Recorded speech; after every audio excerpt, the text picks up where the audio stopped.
One day, a Zen master was walking along a peaceful forest path with his disciple. The sun filtered through the trees, casting dappled shadows on the ground, and the air was filled with the scent of pine and earth. The master moved with the quiet grace of someone deeply in tune with the world around him, while the disciple followed closely, eager to absorb any wisdom that might be shared. As they walked, the tranquility of the moment was suddenly shattered by the sound of harsh shouting. Ahead of them, a man stood in the middle of the path, his face twisted with anger. His voice was loud and venomous as he yelled, "I can't believe you would dare to speak to me that way." His words hung in the air, heavy with emotion. The master and disciple paused, observing the scene with calm interest. The man's anger seemed to radiate from him, like waves of heat from a fire. His body was tense, his fists clenched, and his eyes narrowed into slits of fury. The disciple felt a surge of discomfort in his chest, the man's anger affecting him as if it were a physical force. But the Zen master remained serene, unperturbed by the man's outburst. With a gentle smile, he approached the angry man and said in a calm, measured tone, "This anger you feel is like a fire. It can burn you and those around you if you let it grow unchecked." The man, still seething, stared at the master in disbelief. "But he insulted me!" he retorted, his voice rising with indignation. "I have every right to be angry." The master's expression softened further, and he replied, "Yes, anger is a natural response to feeling wronged. But consider this, holding onto your anger is like feeding a fire that will consume everything in its path. You have the power to choose.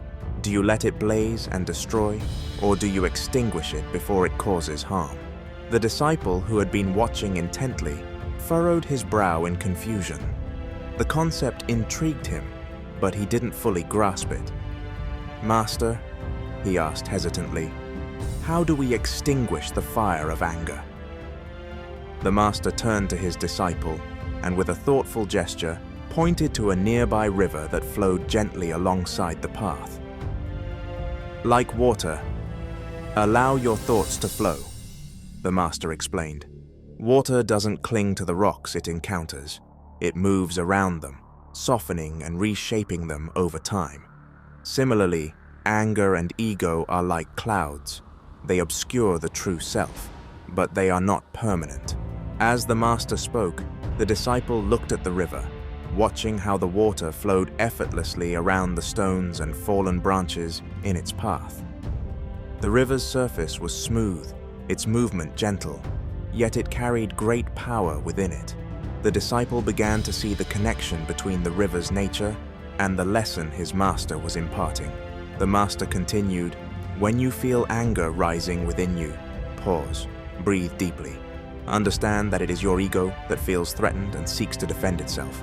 But this reaction often leads to suffering, not only for yourself, but for others as well." The man, still standing nearby, had quieted. The master's words seemed to have a calming effect on him, as if the fire of his anger was slowly being doused by the cool, flowing waters of understanding. He listened as the master spoke, his earlier fury now tempered by a growing sense of reflection. As they continued their walk, the disciple remained deep in thought, contemplating the master's words. He realized that the true strength in life lies not in retaliating with anger, but in responding with compassion and understanding. The disciple felt a shift within himself, a lightness replacing the tension he had felt earlier. He looked at the master and said, "I think I understand now. By letting go of anger and ego, I can find peace within myself. It's not about suppressing emotions, but about allowing them to pass, like clouds drifting across the sky." The master smiled at his disciple, seeing the spark of understanding in his eyes. "Exactly. True strength is found in choosing peace over conflict, in responding with love rather than reacting with anger. When you learn to let go of anger, you free yourself from the chains that bind you to suffering."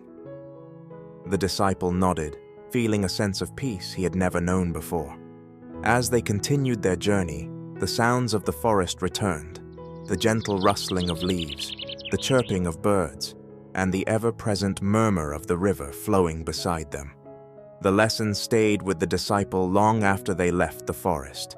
He knew that whenever he felt anger rising within him, he would remember the river, let the emotions flow away, and choose peace instead. Thank you for watching, and remember, when you are angry, be silent. If you want to know how to use silence as your superpower against negativity, watch this video